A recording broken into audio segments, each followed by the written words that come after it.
Good evening, everybody. AAERI members, distinguished guests, and colleagues. It's my honor and privilege to warmly welcome the Honorable Julian Hill, Assistant Minister of International Education, Assistant Minister for Citizenship, Customs and Multicultural Affairs. Welcome, Minister, to this historic city, I would say historic and spiritual city of Amritsar. Minister, we are very truly delighted to host you here today. Many of our members could not travel. Again, there's travel issues today with quite a lot of them. We have been getting some apologies, so almost about 8 to 10 members could not travel, but I'm sure we'll take some questions from them and we'll look forward to you on the whole thing. Your presence here, I think this is the first time. Yesterday was the first time a federal minister has visited Hyderabad, but I think a federal education minister also has visits, somebody can correct me if I'm wrong, but visiting Amritsar for the first time, and that too for AAERI. We are truly honored, and we are, to all members here, Julian Hill has been doing a lot of work in our sector. There's a lot of changes for the greater good of our industry, and we have an open dialogue and communication with him. We take feedback, we give feedback also sometimes, good or bad, but we take our responsibility to do it, and we'll keep doing it, Julian. So, can I welcome Julian to the minister?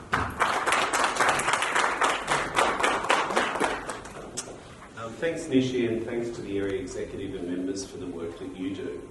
I don't want to give a long speech, I'd rather have a conversation. So I'll just make a few brief introductory remarks. But if I can acknowledge officials from the Department of Education, the Department of Home Affairs in Australia, as well as Austrade, and our diplomatic officials. Probably three things that I want to say. Firstly, it really is a privilege to be here. Amritsar has been a place that I've been keen to visit for a very long time. In my community in southeast Melbourne, and there's a few people who call Melbourne a part-time home as well here, but in my community we have a very large and fast-growing community of Australians who hail from the Punjab in this part of the world.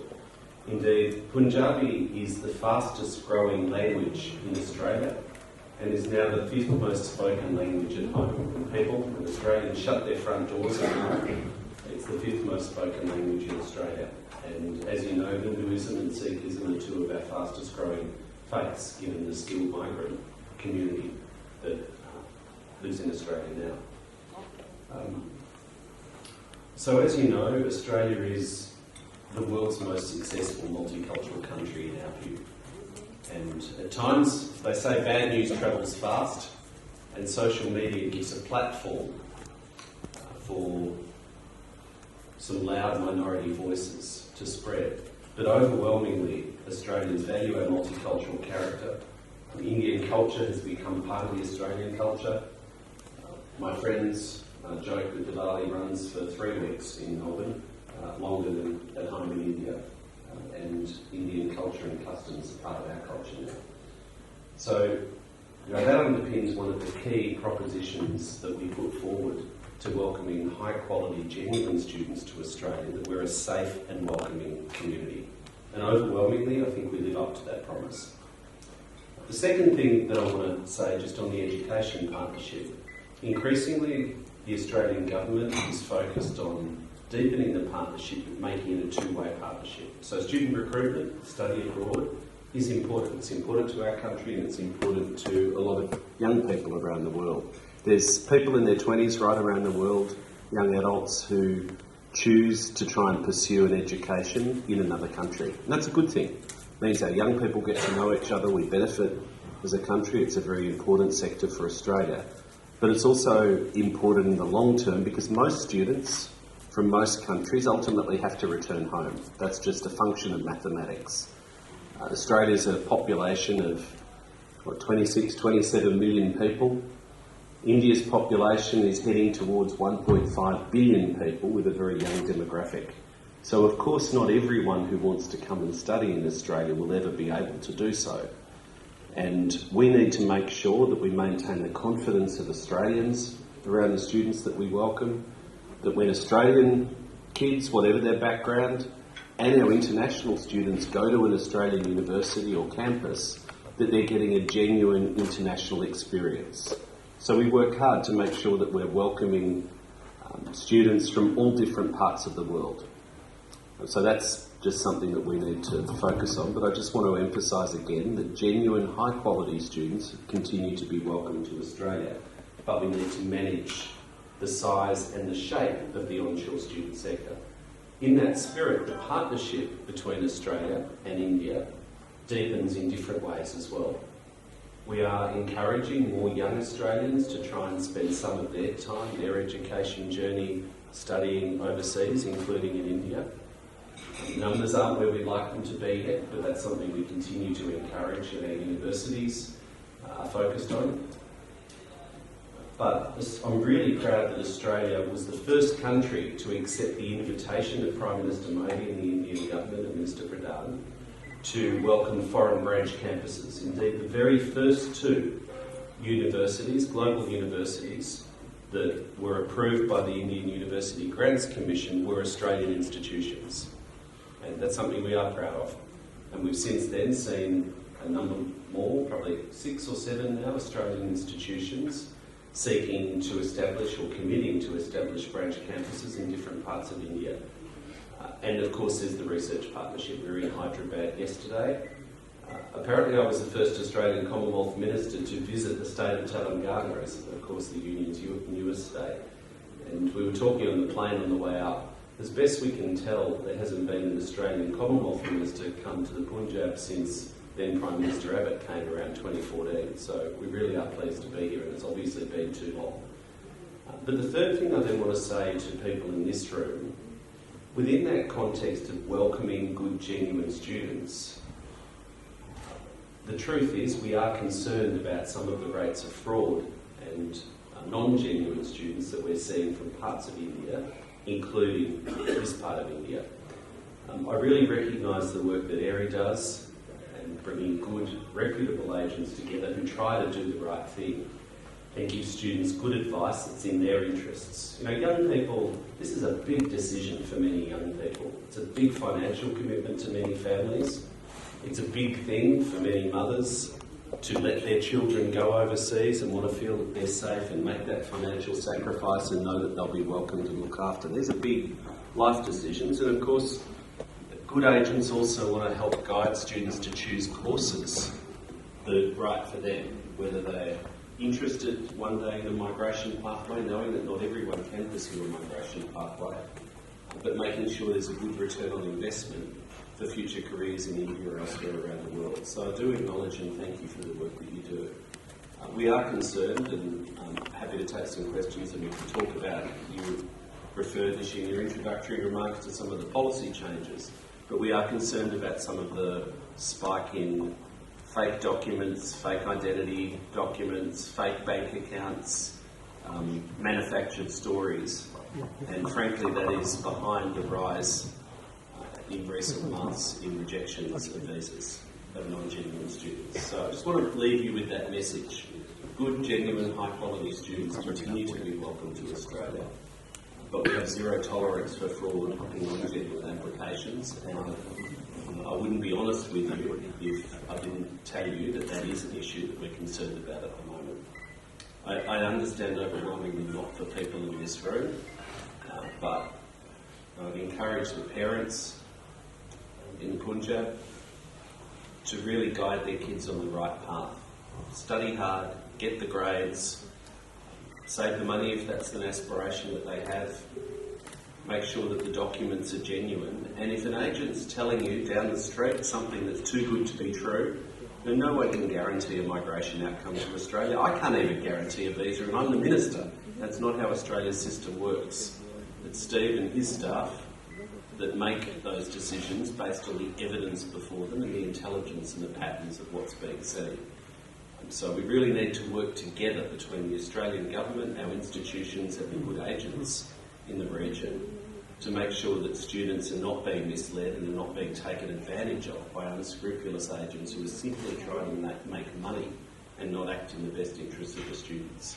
So very happy to take questions, and thank you again for making the time to be here. I had wanted to go to Chandigarh as well, but unfortunately there was no plane option, and the train apparently was not an option to fit all of the sites. So next time. But thank you for those who've made the journey up to be here as well today.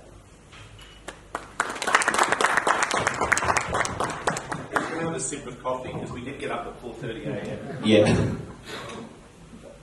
Steve's the regional director for South Asia, so India, but also other countries in the region, and runs the team of some hundreds of staff, predominantly in Delhi, but also elsewhere, who work on visas. I think last year your team processed more than 500,000 visas, and you're tracking towards 600,000, because of course increasingly, given the people-to-people links, visitor visas and others for people to stay in touch with family are also a big part of the work. Look, on your question, there's some elements that are black and white. They're very clear. Is the document genuine or not? Is the person who they say they are or not? Have they tried to change their birth date or change their name? Overwhelmingly, our staff will find out. Is the bank account genuine? And we have seen a spike in fake passports, which the department has told everyone about and we're looking out for. We've seen a spike in fake bank accounts. The team sat me down and showed me some of the tricks that the bad agents are currently doing. So there's those aspects to things. And of course I know that you sometimes need to look out, because unfortunately there's always a few individuals who are trying to scam the good agents. So I understand that's part of what you look for. Then there's the other parts, which I don't envy the staff in Home Affairs, the tasks that they have to do. They look at the course that someone's coming to study. You know, does it make sense that someone would pay the costs of studying in Australia for this course? Is there a return on investment in India? Because we always have to assume that the student will return home. We can never assume, when we look at the application, that the student will stay in Australia, because most people can't. That's the truth of it. And we do welcome many highly skilled contributing migrants from India, people in engineering and cybersecurity and health, in many research-related fields. But as you know, many of the things which students say they want to come and study, we can look at and go, well, where's the return on investment? And they start to give clues that people are actually trying to come to Australia to work, not to study. Now, of course, students can work, 2 or 3 days a week part-time while they're studying full-time. But we do know that some of the agents are frankly lying to students and saying, no, you don't have to go to class, or you can just come and work. That's not true. A student in Australia has to study and has to go to class, otherwise they're in breach of their visa condition and they can be cancelled and deported. So there's some of the things that we look at, and I don't pretend that every decision is perfect. Right? That is honest. I say that to the agents in Australia, and Home Affairs know that. Not every decision they make is perfect. Sometimes they will get things wrong because they have to look carefully and make those on-balance judgments, but we do look at that. The other thing that I can say publicly, we have spent time, and Karen's Department of Education colleagues have been looking very carefully at the onshore student transfers. So we're seeing, we now know the institutions and the agents who are sending large numbers of students who might only stay for 6 months and then move to a different provider. That's going to be a clue that we start to look at in the risk ratings. So if we see an agent sending to a particular university and we've got 1,000 students every year then leaving that university in 6 months and going to a cheap, low-value provider, that's a clue that they're not genuine students. Unfortunately, nearly half the students who come to Australia and then transfer out quite quickly to other courses, cheaper courses, lower ranked courses, are from India. So we are looking at that data, and that will be built into the risk ratings. Steve, did you want to add anything?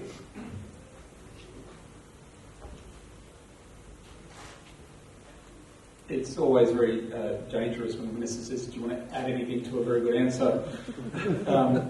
I would say 12 months ago, we had a very high grant rate out of India.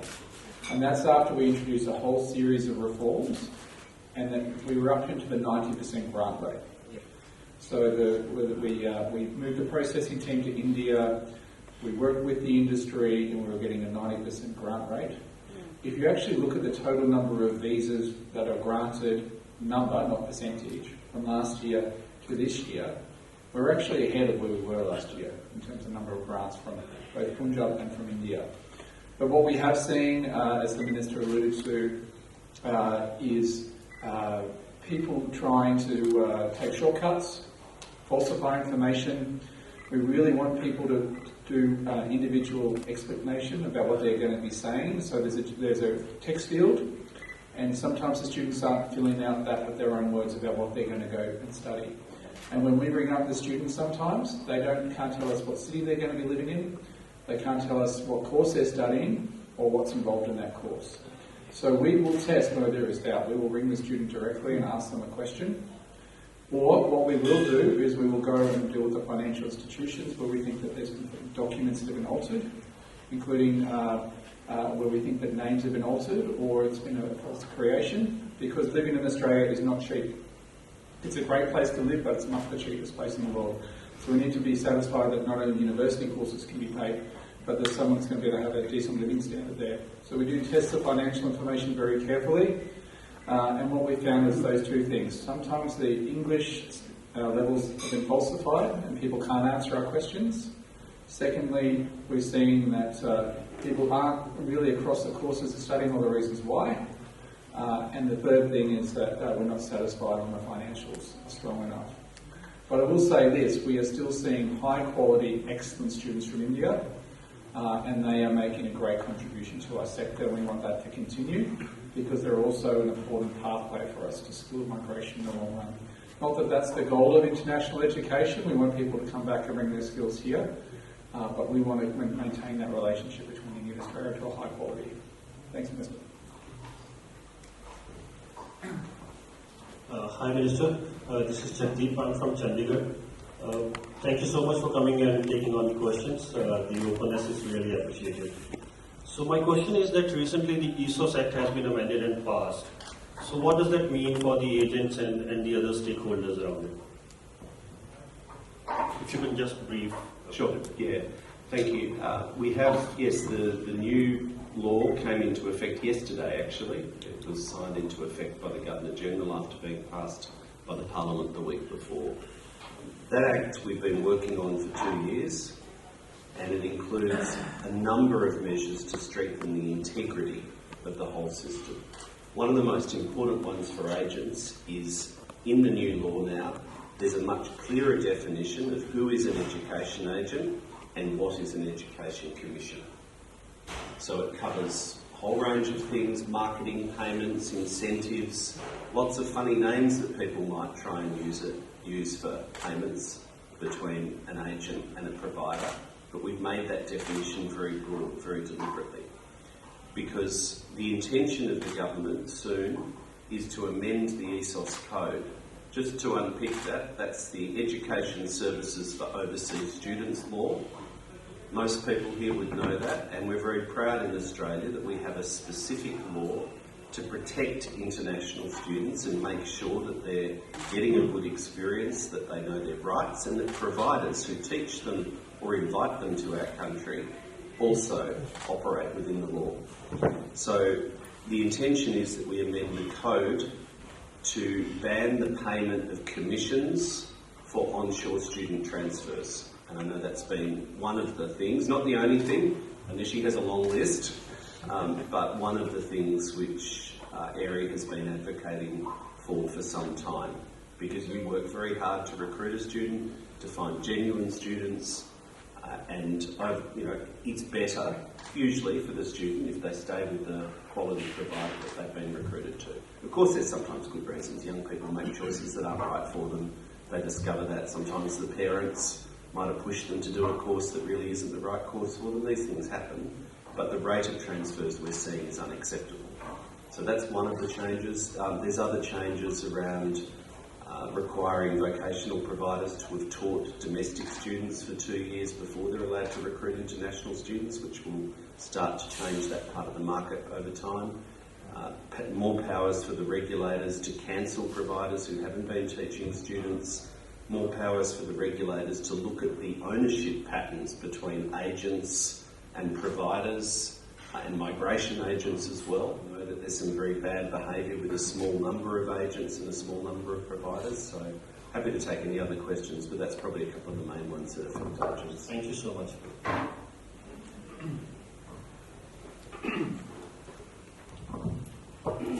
Yeah, hi Mr. Julian, and thank you for coming to Amritsar.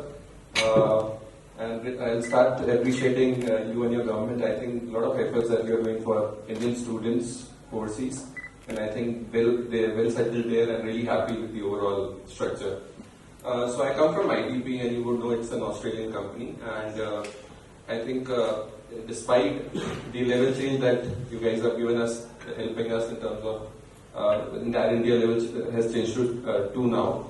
Despite that, IDP as a company, we have a B2C model. We have ensured that the entire compliance structure remains as such, as it was in level 3, so that we keep sending those nice, good quality students as you always ask for, right? So that's definitely we are doing. Beyond also, we are ensuring that even students who are going abroad, they have this thought in terms of studying rather than doing anything else, right? So as your service also mentioned, right? My question is around about what is happening. You would have seen a little abrupt in terms of visa rejection, etc. happening now. Let me tell you that you have come to Punjab, so let me help you know a little demography of Punjab as well. So we have almost 58% population who is into business, who are self-employed, right? And I don't know if you know this, but there's a lot of unaccountable income in this part of India. People don't file taxes as such, right? So what happens is the income criteria, because I'm seeing a lot of rejections happening because of income criteria.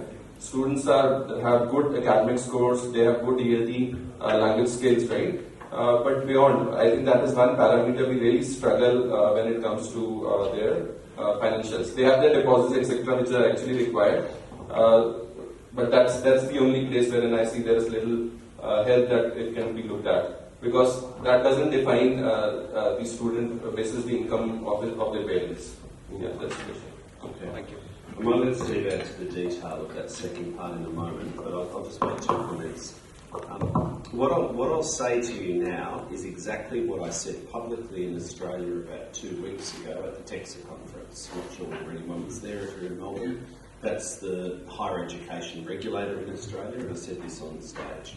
Probably about 6 weeks, 8 weeks ago, I look at the weekly student data. Every week the department gives me a report where I look very carefully at trends, changes, rejection rates, different countries, higher education, onshore, offshore, LACOS, VET, and so on. I really do look at that data.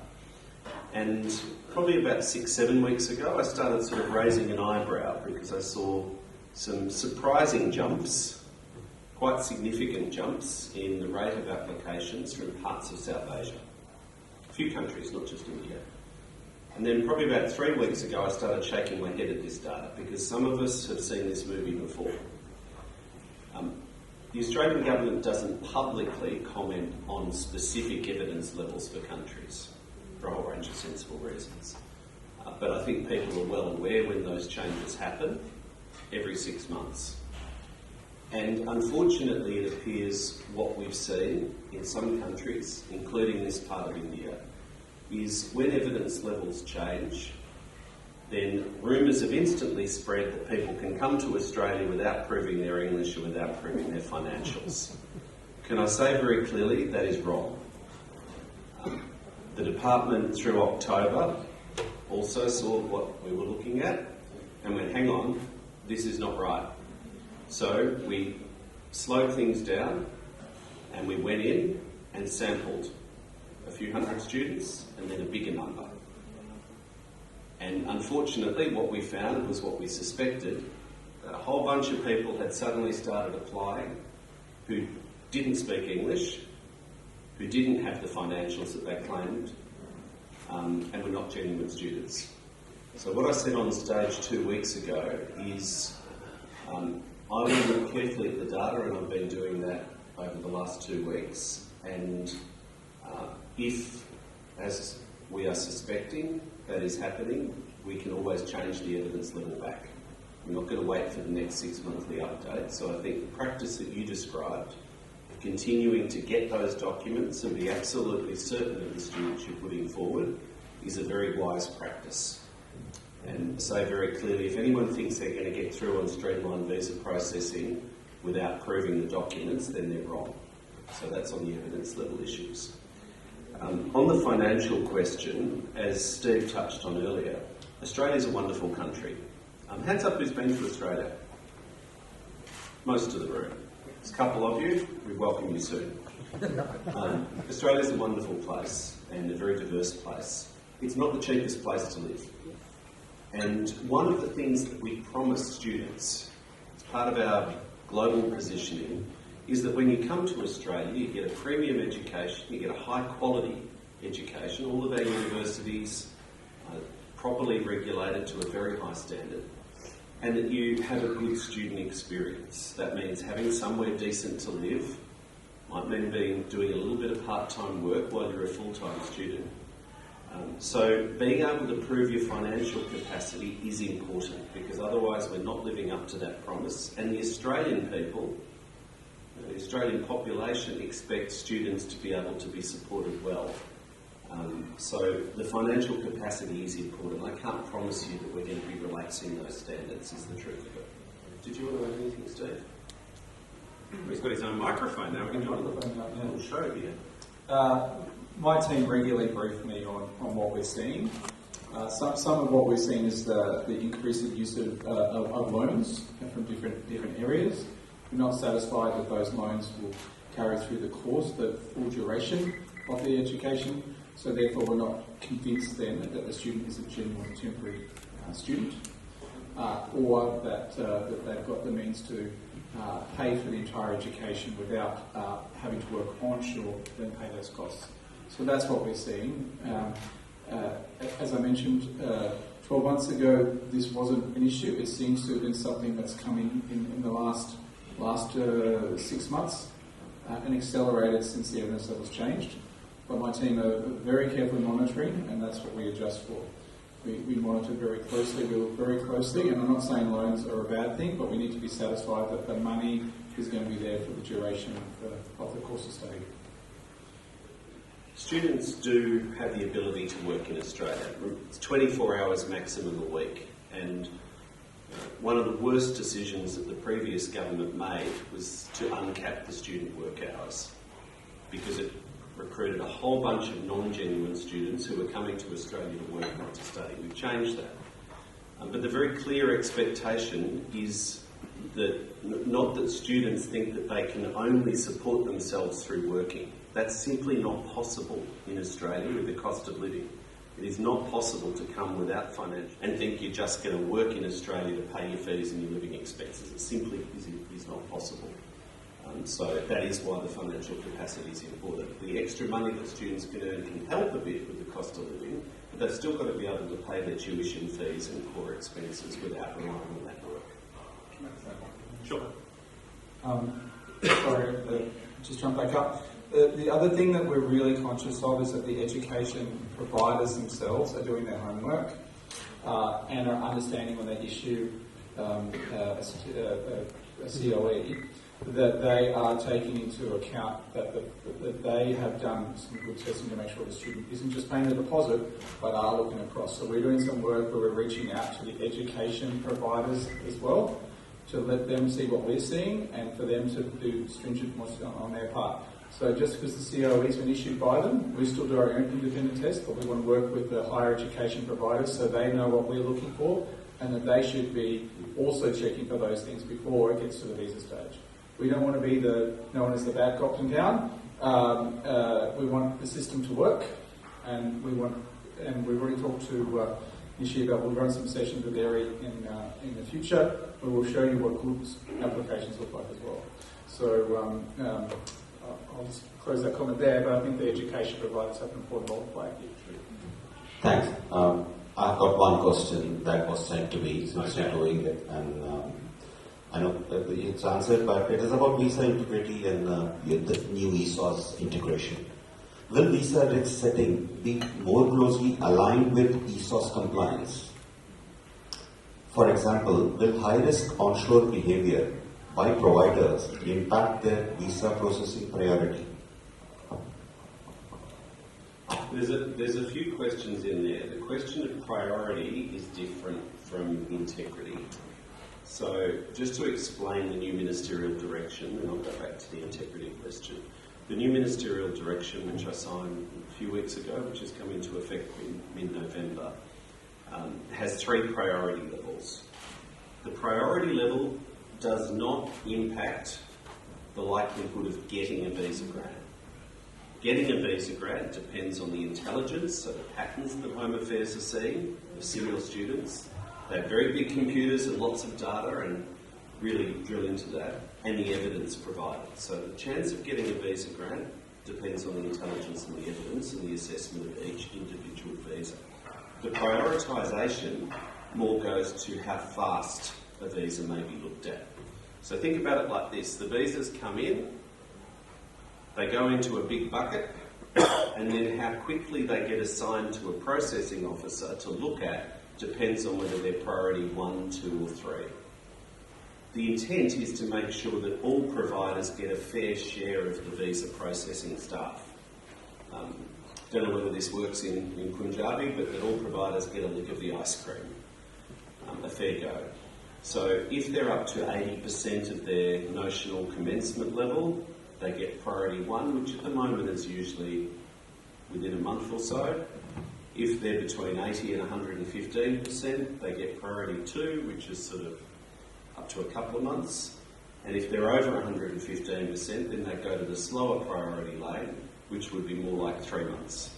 But if the number of visas coming into the system goes up, we don't automatically get more staff, so all of that will slow down a little bit. So that explains the prioritisation. In terms of the impact of provider behaviour, there's a range of powers that ministers have to look at the behaviour of providers. So if we're seeing very egregious behaviour by providers, then the regulators now have stronger powers to look at that. Wearing my immigration hat as a minister in the Home Affairs Department, we have powers to suspend providers who we're seeing unacceptable patterns misusing the migration system, and we're always open to reviewing the student visa framework to look at how we're taking account of those risk factors. Thanks. Thanks a lot, Minister. Indian students are valued. India is a priority market for Australia, and your presence here proves it all. I have no other words to say than anything. Members, we have a very clear message from the Minister as well as from Mr. Steve Biddle from Home Affairs. Visas are not easy. Doesn't matter about the level change. Visas are not easy. We need to do the checks. We need to supply good screened applicants. Australia welcomes genuine students, point number 2, from India, and it will continue. So we've got a clear message from the Minister here. Thank you, Minister. Thank you. Steve, you want to say something? Final words?